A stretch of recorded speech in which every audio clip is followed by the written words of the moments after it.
All right.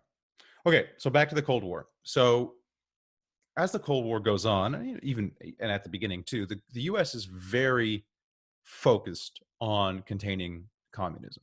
They're very, very focused on stopping countries from adopting this economic system, or essentially socialism, and with the goal to transition to communism. Um, Often they're used interchangeably. Again, a problem with terms. Um, as we go through this, we'll see this later on as well. And so they're very just focused on anything they can to stop a country from going that way. And since this is fought through kind of throughout the developing world, and usually not a hot war, although we see there are hot wars in the period: Korean War, Vietnam War. Soviets have their own war in Afghanistan. um so this is primarily done by the intelligence services. So in the US, that's the CIA. And so the CIA does all sorts of things during this to essentially undermine any candidates that are sympathetic to the Soviet Union or socialism. So we have arms dealings to rebel groups that are on the other side of that, and then propaganda campaigns. You have assassination in some cases, or attempted assassination. If you go to Cuba, I don't know if it's still there, but when I was in Cuba, there's a whole museum to all the times the CIA tried to attempt to assassinate Castro.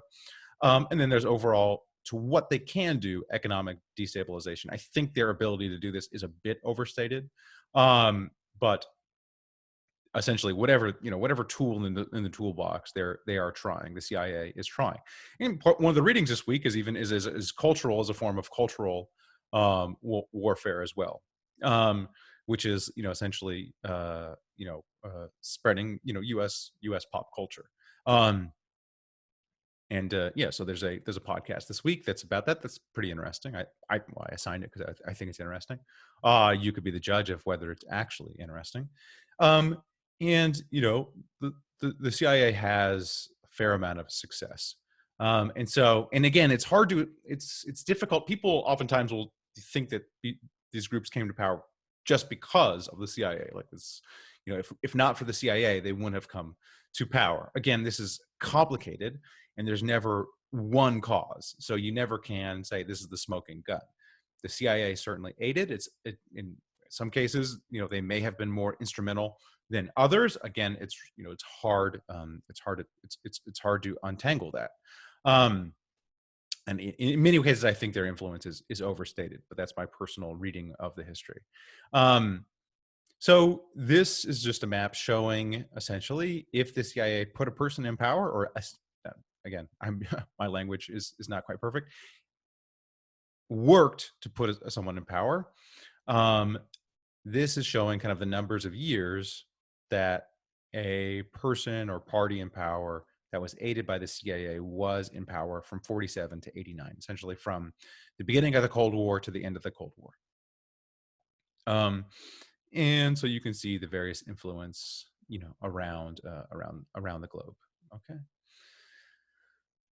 Just one good way of picturing it. Okay, and so here you have kind of the contradiction inherent in the US's foreign policy in this period, where they profess support of liberal democracy, and yet they will and did choose authoritarian regimes over democracy if the democracy essentially chooses a leader that is sympathetic to the Soviets, or sympathetic, or would be perhaps in the future sympathetic to the Soviets. So, if the country elects a leader that is sympathetic, the US will often support a military coup or some other group that will overthrow that democratically elected leader. Now, as a caveat, oftentimes people just assume that the democracy would have gone on and would have been, a utopia or whatever. In reality, especially in these countries, democracy is very unstable. Okay, in the U.S., fortunately, although we'll see, we're having this podcast on the eve of, or I'm recording this lecture on the eve of the election, or 2 days prior. We're fortunate that we have a fairly stable democracy in most NATO countries, or formerly NATO countries. But if you look at the experience in the rest of the world, it's often very unstable. And often the democratically elected leader will become a dictator, will transition, will use the levers of power to enshrine that power. And many countries lack kind of the other institutions needed to guarantee that democracy. So they lack the freedom of press, the freedom of assembly, a tradition of democracy. So in the US, we have this tradition of democracy. We also have the very underrated move of George Washington to step down after 2 years, to kind of set those term limit, a culture of a norm of term limits on the president. It's eventually codified in the 20th century. After FDR, it takes 4 terms. Um, but many places, that democracy will devolve into some sort of authoritarian regime. We've seen it countless times. So it's not just the case that these places wouldn't have gone authoritarian had the U.S. not intervened, but the U.S. did intervene, oftentimes against democracy throughout the Cold War. Now, a word on the Soviets, okay? Because oftentimes the Soviets here are portrayed, or I don't know. It's becoming, as we get further and further from the Soviet Union, as we get further from the collapse of the Soviet Union, you will see oftentimes the Soviet Union spoke of in glowing terms. But let's look at what was actually happening in the Soviet Union. I see this, maybe you don't see it. I see this on some corners of the internet, some corners of Reddit, about what a paradise the Soviet Union was. There's no economic, there's no political rights. Okay. And, this is a country where people are trying to leave it. I mean, one way you can judge a country is, are people trying to get into it, or are people trying to leave it? I mean, they were constantly worried about defecting. They had to send armed guards with, their athletes to make sure the athletes don't defect. There's coerced labor. There's persecution of a variety of ethnic groups. What happened in the Ukraine, I mean, historians debate whether it's genocide or not, but a lot of people died. But there is just, all sorts of persecution of the different ethnic groups that make up the Soviet Union. There is regular famines. There's environmental degradation. There's, massive pollution. The low population, or the almost extinction of the whales, is largely due to the Soviets. And this is actually a perverse result of their command and control economy. Essentially, the fishermen in the Soviet Union were given a quota. You have to, catch, X pounds of fish. And the easiest way to do that is to kill a bunch of whales, because they weigh a lot. So the fishermen would go out there, kill whales, meet their quota. It didn't really matter that nobody could eat the whales, or very, very small part of the whales were actually used, but they met their quota. Again, it's a very top-down system where the people are very much removed from what's happening at local. So they just see, oh, the fishermen met their quotas. Okay, great. And so this led to, mass slaughter of the whales. It's often purported that there were equal rights for women, but in practice, pay for women was about 2/3 of what it was.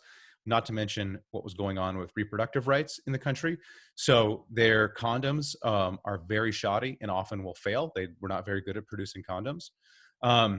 And so you have many, many abortions. So there are some estimates as high as 5 abortions for every birth. Even the official estimates are at 3. For a variety of reasons, you don't want to necessarily take the Soviet statistics at face value. You have to look at other sources. So the number I'm choosing is 5, but even in their official sources, it's 3. And these are mostly illegal abortions. That is because the government-run healthcare is very shoddy. So many women opt for the illegal option, and the lines. It's hard to get a legal one anyways, because the wait times. So you have, this is not, in terms of reproductive rights, this is not a good place to be. Also, there's the Gulag. So, there is forced labor camps. So it is in many ways, a terrible place, or in most ways, in my opinion, a terrible place, if you just look at all these variety of factors. But for whatever reason, people like to think that it was, or there's some corners of the internet and some corners of scholarship, maybe not scholarship, I don't know how many serious scholars would say that, but in some corners of the internet, it is portrayed as some sort of paradise. It was certainly not, at least by my reading of the research and the firsthand accounts. Okay, and the Soviets themselves are also intervening. So, sorry, this was a side note. But so we have the CIA intervening. The Soviets are also intervening. And so just some examples. They are ballot stuffing in Eastern Europe. They're tampering with the ballots. They have massive propaganda campaigns. This actually prompts the U.S. to start tampering with elections, because the KGB was rampantly tampering with elections in Eastern Europe. It prompts the U.S. to do so as well. The KGB, of course, we're worried about Russian meddling in our elections today, but this actually has a long history. So the KGB was trying to meddle in U.S. elections and U.S. affairs, throughout the 20th century. So if you don't know, the KGB is the Russian version of the CIA.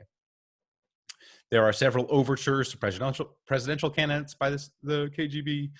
They attempted to smear one, actually, although this was sniffed out at the time. They tried to undermine American legitimacy. The most successful of this was they sent a racist letter to the UN from the KKK, and so this was kind of held up and widely publicized. But the letter was actually a forgery by the KGB.